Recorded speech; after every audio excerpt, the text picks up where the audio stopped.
समाजामध्ये जातीय सलोखा राखला जावा, जातीय दंगली घडू नयेत. दुर्दैवानं जातीय दंगलींच्या घटना घडल्या तर त्यावेळी मदत करून दंगलग्रस्त पीडितांना न्याय कसा देता येईल याकरता राज्यव्यापी समिती नेमून सामाजिक सलोख्यासाठी काम करण्याचा निर्णय विविध संघटनांच्या बैठकीत घेण्यात आला.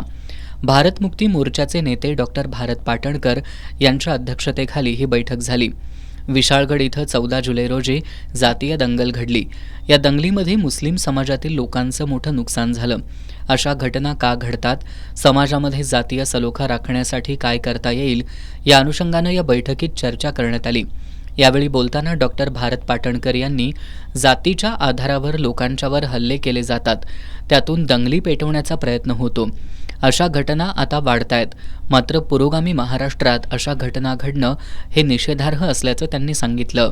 दंगलीच्या अशा घटना घडू नयेत. धार्मिक जातीपातीची मानसिकता बदलण्यासाठी काय करता येईल, दंगलीच्या घटना घडल्यास दंगलग्रस्त पीडितांना कशा प्रकारे मदत करता येईल यासाठी राज्यव्यापी समिती नेमून येणाऱ्या काळात काम करण्याचा निर्णय या बैठकीत घेण्यात आल्याचं डॉक्टर भारत पाटणकर यांनी सांगितलं.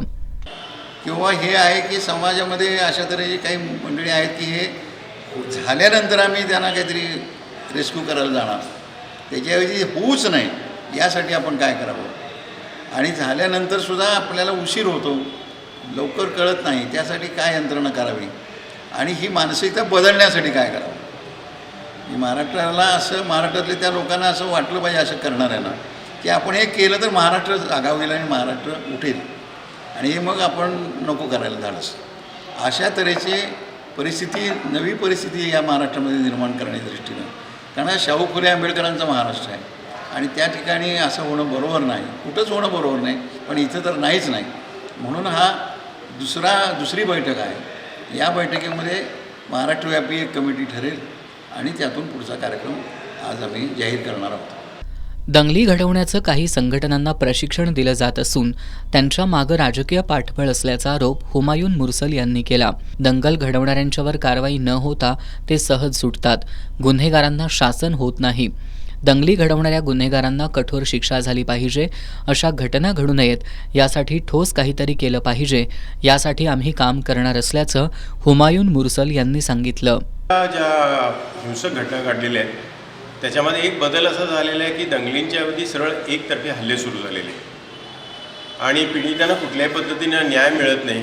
म्हणजे त्यांचं रिहॅबिलिटेशन असेल किंवा जे दंगा करणार आहेत त्यांना शासन झालेले नाही. त्यामुळे एक महाराष्ट्रामध्ये अशा हल्ल्यांना पायबंद घालण्याच्या दृष्टीनं ठोस स्वरूपामध्ये आपत्ती व्यवस्थापनाची रचना आहे आवश्यक आहे असं वाटतं. मग तो कायदा असेल किंवा त्यांचं रिहॅबिलिटेशन असेल किंवा इतर प्रश्न असतील, या सगळ्या अंगांनी अशी रचना महाराष्ट्राच्या पातळीवरती स्थायी स्वरूपात उभी करण्यासाठी हा प्रयत्न आहे.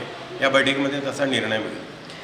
कॉम्रेड अतुल दिघे यांनी यावेळी बोलताना विशाळगडावरील दर्ग्यामध्ये नैवेद्य देखील दाखवायचा नाही, ही एखाद्या समाजावर दडपशाही सुरू असल्याचा आरोप केला.